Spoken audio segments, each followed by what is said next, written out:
Bonjour à tous, c'est la deuxième partie du corrigé du défi de mathématiques. Alors, c'est parti. Donc, c'est commun pour troisième, quatrième, puisque les questions étaient très similaires. Euh, si toutefois vous avez des questions, n'hésitez pas à me contacter. Alors, il fallait ajouter une ligne de fréquence et donner la fréquence, donc en pourcentage, pour chaque matière arrondie au dixième. Alors, la fréquence, pour rappel, c'est le quotient effectif par l'effectif total. Alors là, on l'a demandé en pourcent, donc il fallait faire un pourcentage, puisque la fréquence est une valeur qui est toujours inférieure à 1.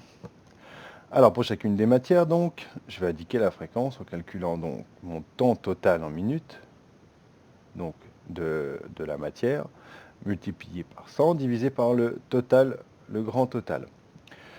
Cela va nous donner le pourcentage. Ce qu'il faut savoir, c'est que déjà, dans une fréquence, le total a forcément une fréquence soit de 1, si on vous demande pas une fréquence au pourcentage, soit de 100% si c'est une fréquence en pourcentage. Ça, c'est obligatoire. Donc, vous savez déjà que vous pouvez mettre 100%. Alors moi j'ai fait mes petits calculs avec mes autres matières, donc voilà, je me retrouve avec des valeurs, donc 15,6%, 13,1%, etc. Et on nous demandait donc d'arrondir au dixième, donc c'est ce que j'ai fait, j'ai arrondi au dixième. Alors, à savoir que là, pour la fréquence, comme le pourcentage n'est pas indiqué dans le titre de la ligne, il faut le repréciser. D'accord? Pour les autres, on avait le total en minutes, donc on sait que c'est des minutes. Quand on ne connaît pas l'unité, il faut la préciser dans le tableau. C'est important. Ok. Ensuite, ajouter une ligne, montant de travail par semaine en minutes. Alors, on va ajouter la ligne déjà, montant de travail par semaine en minutes, et compléter la colonne totale avec ton estimation de temps de travail multiplié par le nombre de jours où tu vas travailler. Alors, moi, j'avais dit que je travaillerais 3 heures par jour, mais j'ai décidé de faire un peu aussi le mercredi. Donc je vais garder, comme quand on était au collège, 4,5 jours de travail sur 4 jours et demi. Donc pour faire mon temps par semaine, je vais faire 4,5 jours fois 3, donc égale 13,5 heures, soit 810 minutes. C'est-à-dire que je vais travailler normalement approximativement 810 minutes par semaine. Donc je mets mon total. Là, maintenant, on vous demande de compléter, grâce à la fréquence, la ligne. Alors, vu qu'on a une fréquence de 100% pour 810, il suffit d'appliquer les pourcentages pour les autres valeurs pour obtenir. Alors, soit vous les... Le mieux, c'est de donc faire 15,6% de 810, 13,1% de 810, 20,9% de 810, etc., etc. Et là, vous allez retrouver donc les valeurs euh, comme ceci. Alors, les valeurs étaient arrondies au centième, donc on doit avoir des valeurs arrondies au centième. Alors ensuite, il fallait ajouter une ligne montant de travail par jour. Alors, montant de travail par jour en minutes.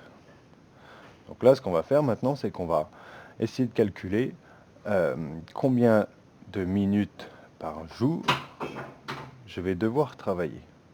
C'est-à-dire que je vais diviser mon temps de travail par semaine par le nombre de jours où j'avais envie de travailler. C'est-à-dire que moi, je voulais travailler 4,5 jours par semaine, 4 jours et demi.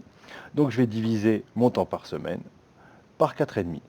Et donc je vais obtenir des valeurs comme ceci. Rien n'est précisé au niveau des arrondis, donc vous êtes assez libre.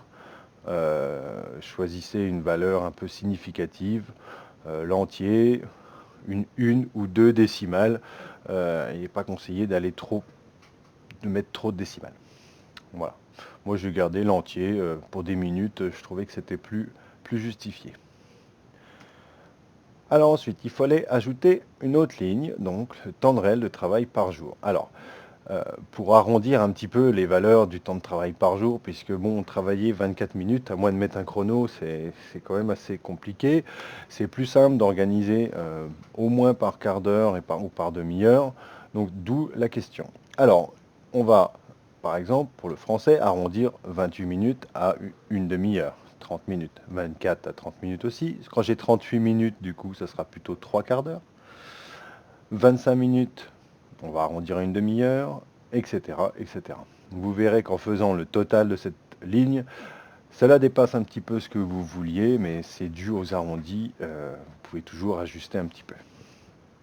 Donc voilà, donc cette dernière ligne vous permet d'avoir